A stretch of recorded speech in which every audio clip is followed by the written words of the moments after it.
le fera tout au long de ces 3 heures. Là, on commence par la mode, mais il y a des partenaires, c'est comme ça qu'on appelle. Alors, c'est les cosmétiques, ce sont les bijoutiers, ce sont des gens importants maintenant à Cannes. Et bien, un partenaire, ça veut dire qu'ils mettent de l'argent dans ce festival, qu'il y en a parfois besoin pour créer cet événement-là. Bon, alors, les actrices et les acteurs, surtout les actrices, hein, on les voit sur ces marches. Alors, il y a de tout. Je veux dire par là, c'est court, c'est long, c'est très élégant. Et ça a toujours été comme ça. Ça a toujours été comme ça, mais depuis une vingtaine d'années quand même, le festival, c'est devenu à l'américaine. Parce qu'il y a 20 ans, c'était un peu du copinage, on descendait, on connaissait les actrices, on les habillait, on les enbijoutait. Aujourd'hui, c'est vraiment carré et heureusement, il y a encore des imprévus qui marchent parce que une actrice peut choisir une robe, on peut lui avoir fait des retouches et puis au dernier moment, elle peut faire un petit caprice en disant non, voilà, ça ne me plaît pas, je n'aime pas cette robe.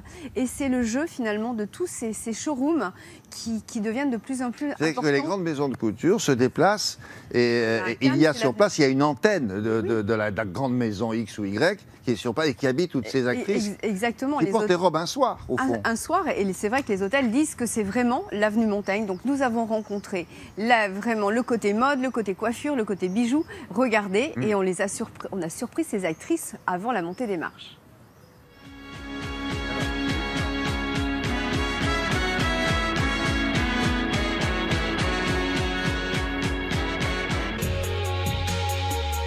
Le Festival de Cannes pour une maison de couture, c'est très important en termes de visibilité parce que c'est une visibilité internationale, c'est un des plus grands festivals au monde. Les clientes aujourd'hui regardent attentivement ce que les actrices portent sur le tapis rouge et en général vont ensuite en boutique et demandent à retrouver les modèles. Ils veulent être belles, avec une belle robe, comme Céline toujours l'a fait, mais après pas trop encombrée. Plus rock'n'roll, voilà.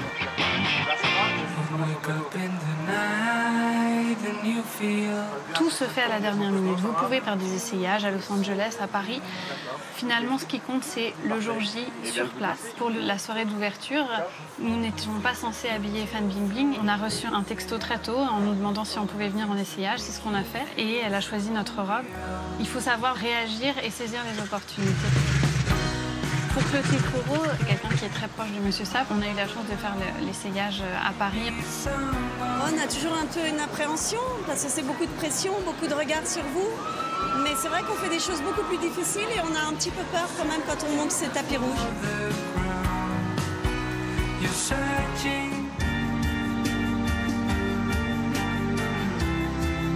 Pouvoir donner notre expertise, décoder les looks, inspirer les femmes du monde entier avec ce qu'elles voient sur le grand écran, sur les red carpet, et le rendre très accessible au plus grand nombre est une opportunité évidemment prestigieuse et importante pour nous.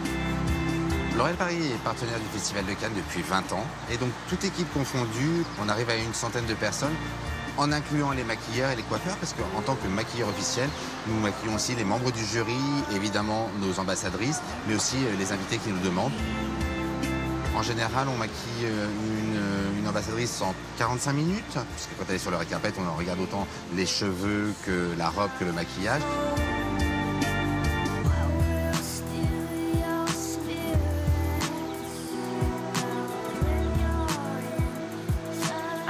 Je veux juste remercier Dior pour m'avoir mise en beauté pour ce festival de Cannes. Le make-up artiste a compris ma personnalité, il a vraiment su sublimer mon visage.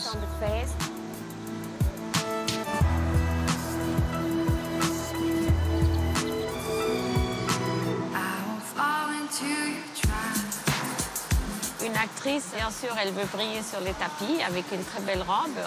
Et qu'est-ce que c'est une femme sans diamant? Donc ça la fait encore plus belle. Comme chaque année depuis 10 ans, je fais une collection spéciale, les Red Carpet Collection. Et c'est toujours en lien avec les nombres de l'année du festival. Donc cette année, c'est 70 pièces. J'ai eu la chance et l'honneur de redessiner la Palme d'Or. Mais cette année, elle a encore une chose de plus. Elle a reçu quelques petits diamants pour marquer l'anniversaire. Donc c'est comme si une étoile filante s'est posée sur elle.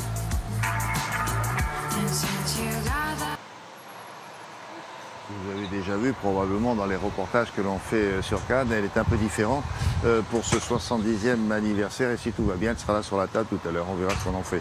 Bon, allez, merci beaucoup Isabelle, à tout à l'heure.